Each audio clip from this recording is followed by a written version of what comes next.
Before I get into sort of the supply chain definition of the perfect order, I thought I would just very briefly reflect on the order. And us as humans, how do we relate to an order? I think us as humans, from an early age, we're here to serve people, and we actually take orders. Early age, we take orders from our parents to either brush our teeth and change our clothes before going to bed and things like that. When we get a little bit older, we have girlfriends, boyfriends, we get married, and we quote unquote take orders. We serve each other.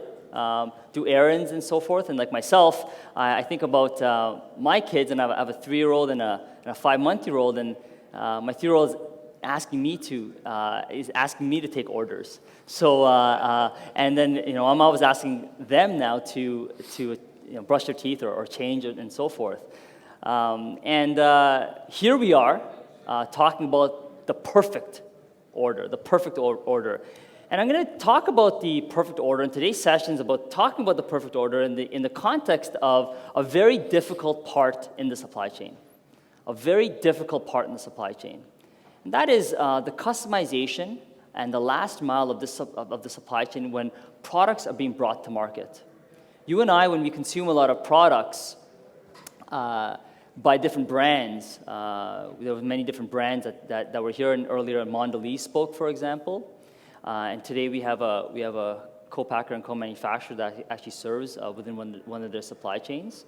A lot of these products that are brought to market are not made by the brand themselves. They're made by a third-party contract packager, contract manufacturer. And a lot of the talk tracks in this conference were about the logistics and shipping of bringing products to market. And today we're going to be focusing on the manufacturing, the co-manufacturing, and the co-packing of these products. And I'm very honored to have on stage with me, and I'll briefly make an introduction here to two people here. We have Todd Swift, and we have Mark O'Malley. Todd Swift has a brief background of himself. He's a director of contract packaging and manufacturing with over 20 years of experience in the supply chain. And he's been in contract manufacturing and an account manager, but serving many different brands such as Procter & Gamble, Mondelez, Alberta Culver. He has a bachelor's degree from Illinois State University, and please warm welcome for Todd Swift. Here we have Mark O'Malley. He's president and CEO of Paquette Corporation. They are a contract packager and manufacturer focused in health and beauty. And I'll do a bit of an introduction of the company, or he'll talk about that. His background has been CEO for the last over 20 years. They're leading in many different of their categories, and not only from formulation, but also distribution of the product as well. He has a bachelor's degree and also an MBA from DePaul. So please welcome Mark.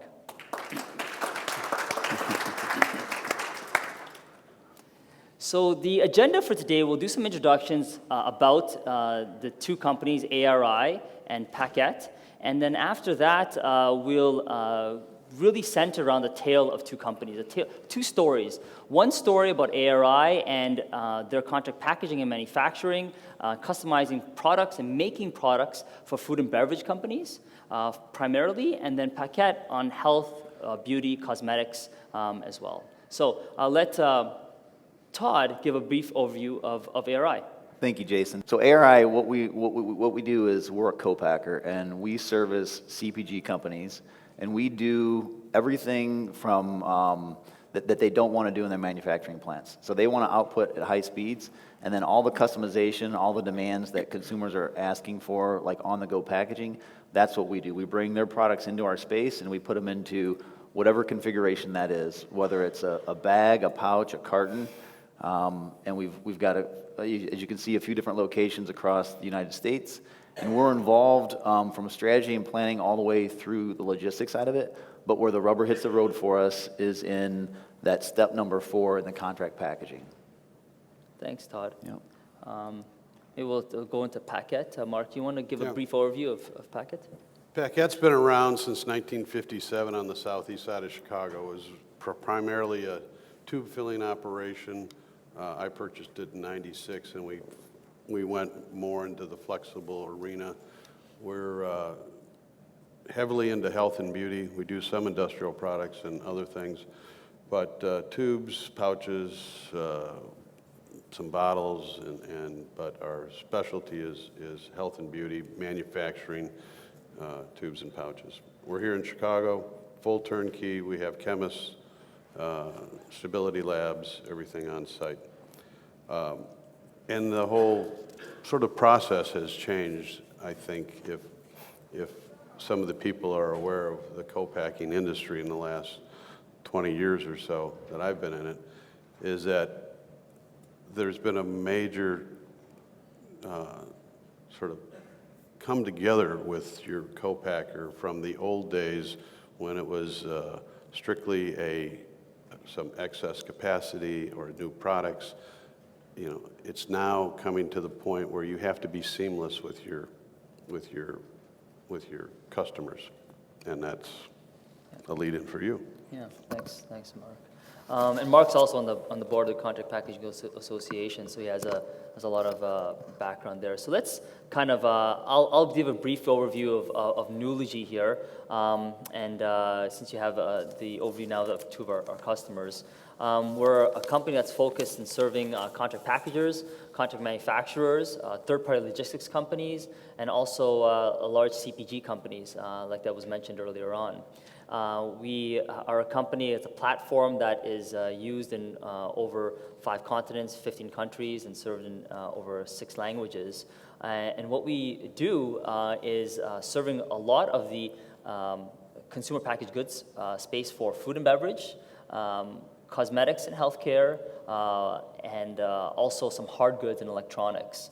And the overall goal is for these CPG brands and the co-packers and co-manufacturers or their suppliers to deliver the perfect order, whether it be to their retail, whether it be to their end customer, and that's what we've been building, this perfect order network, to make sure that you have the right product at the right time, the right inventory. So let's go into our first kind of story, our first tale of pursuing the perfect order in the food and beverage side. So Todd, if I were to ask you, can you give a picture to the audience several years ago, probably 5+ years ago, what did Airai look like? I mean, the mega trend here that in this whole conference is around the digitization of the supply chain. So pre-digitization, what did it look like? So I've been with the company about 6 years, and we're about 17 years old right now. A little bit about why the company was started. The owners were in the space of display manufacturing, and they were selling displays. And they realized that the services that they were getting, they just weren't there on the fulfillment side, so the co-packing side. So they started a co-packing business. And then they realized quickly that they needed to get more than just doing the displays. Their customers were the material manufacturers. So they went directly to the CPG companies and offered turnkey solutions from packaging through displays all the way to the retail floor with those products. So they realized that there was a need for better service, and so fast forward from when they started 17 years ago to about 5 or 6 years ago, and they had, over that time, they had developed some proprietary systems to really just track the product, so inventory and then the need for product recalls. But beyond that, there was no connectivity within the organization, from the estimating, the project management, to outbound shipments. That system was developed to really track the product internally and then provide that visibility to the customers. But there was no connectivity to the customers. And we had seen where there was a strong need and there was an opportunity that if our systems were connected to their systems, then things would be better. So internally we weren't really connected. Externally we weren't connected, and there was opportunities on both sides. And so what were some of the objectives, like what, if you look back then, that you want to achieve corporately in this project? So 6-7 years ago, we had one location. And at that time, we said, well, we're going to be growing physical locations across the United States to service our customers. But so we needed a system that was easily scalable, and that we could open new locations. But beyond that, the number one priority from my perspective in looking at systems to service not only us but our customers was, how do we connect to our customer? So throughout time of working with large CPG companies, they all had ERP systems. Predominantly, it's been SAP, but being able to connect to that SAP system, there was no desire on their part to let us, a little co-packer, with our homegrown system connect into their SAP system. We had the conversations, we said we know there's opportunities there, but there was no chance they were going to let us do that. And we really didn't know what we were doing. We're not systems providers.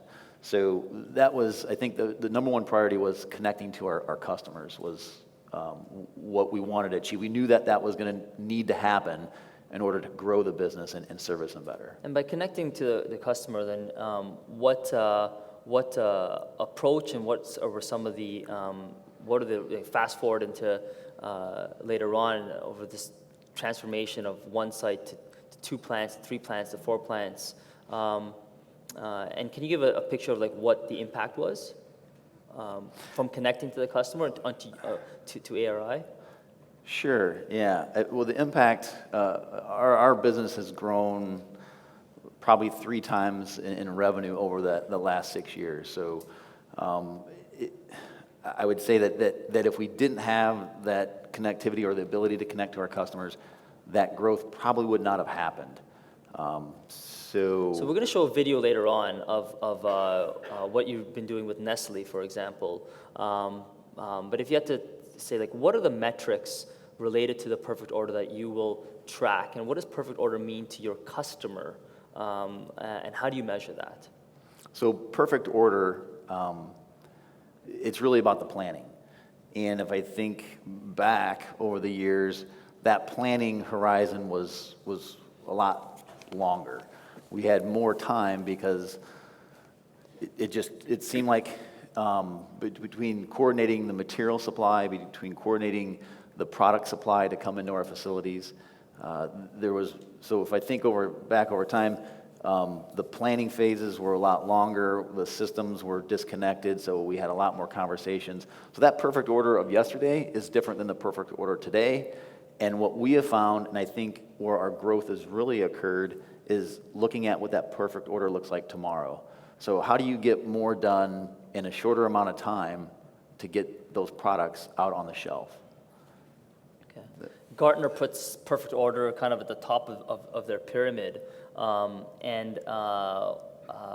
you give a picture of sort of how your day-to-day has changed within your organization? Yeah. Being more on technology and obviously also on Muji's platform? Yeah, absolutely. If you think about like cognitive ability of people and what we're asking our folks to do internally from project management, not just on our side, but on our customer side, there was a lot of, and there's still a fair amount where that opportunity is on looking forward on what, to achieve that perfect order. But it's all this interaction of where that product is at every stage of that supply chain, from a bulk perspective, from a packaged perspective, through a reconfiguration perspective. But it's people communicating with one another. And what we've found and what we've identified, and it'll be evident through this video and one of our customers sharing this information, is that our folks aren't doing these things that are not value added. In the past, they have to try to align systems that will never really be aligned because it doesn't stop. Their manufacturing, their supply chains keep going. We keep producing things. So as things keep going through, you'll never get that perfect alignment. But when you connect the systems together and people don't have to do those interactions or enter that data, then that frees them up to actually do the work that needs to get done. Okay. Thanks for sharing that. Yeah. I think what I'll do is I'll just play a bit of a snip so you can get a bit of a visual of what at least one of Airai's plants looks like today, and where they're capturing some of the... they were actually an award-winning company. They won a PacStar Award for how they were working with one of their CPG brands, nominated by one of their, in this case, Nestle. So... So it sounds that not only from that story did it help your people be better and more productive, but helped your customer also improve their own themselves as well.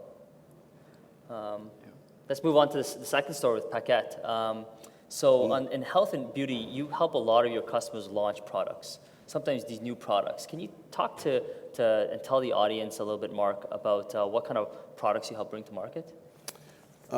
Actually, right now we're working on 3 or 4 for some major ones that we have.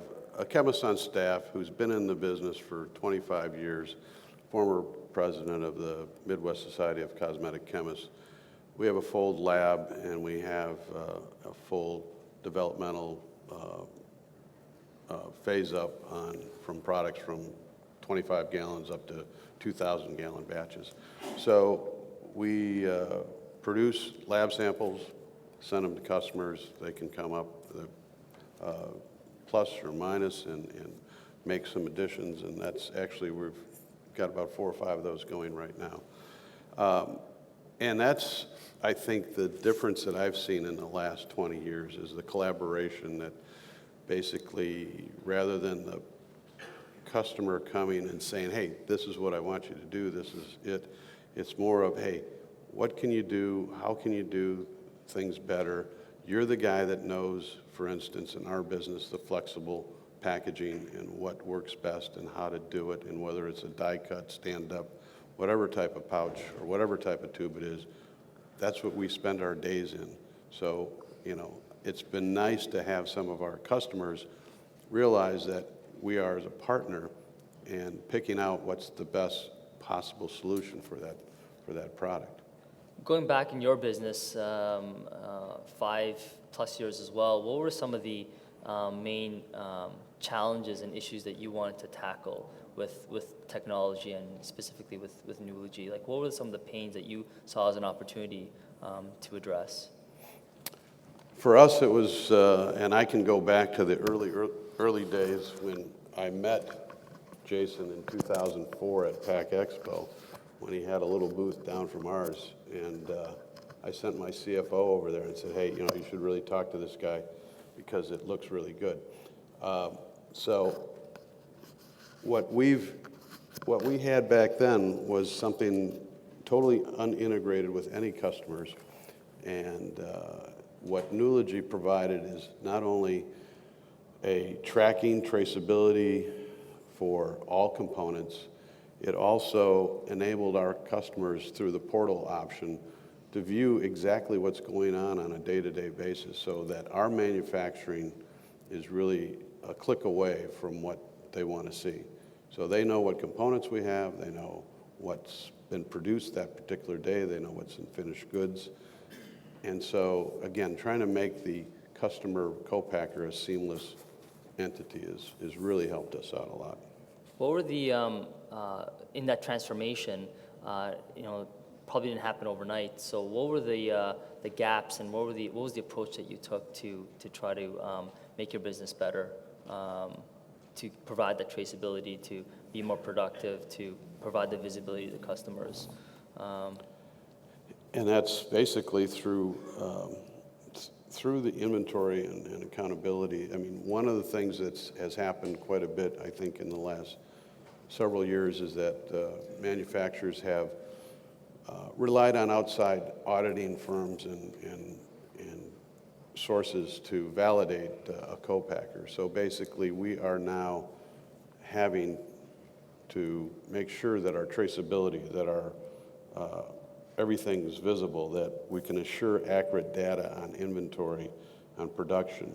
And it's been a really a wonderful thing, because we've, in the last 5 years, have never failed on an audit, because one of the main things is recall, traceability, lot code, batch codes, everything is in the system.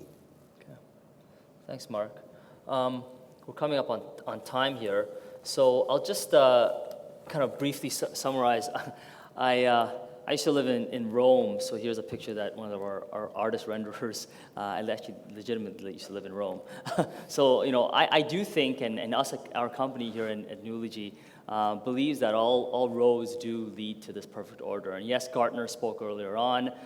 The perfect order is not, I think, an aspirational. It is aspirational, and one day it was theoretical, but I think that it's achievable. And we're making strides through people, through processes, and certainly technology. And hopefully these two stories, these two tales in the CPG space, in food and beverage, and cosmetics, and healthcare, give you a bit of a taste of how you can improve your own business to be able to have that perfect order, having the right inventory at the right time, at the right quantity, at the right quality for your customer, and to be integrated with them closely to be able to deliver the customer experience.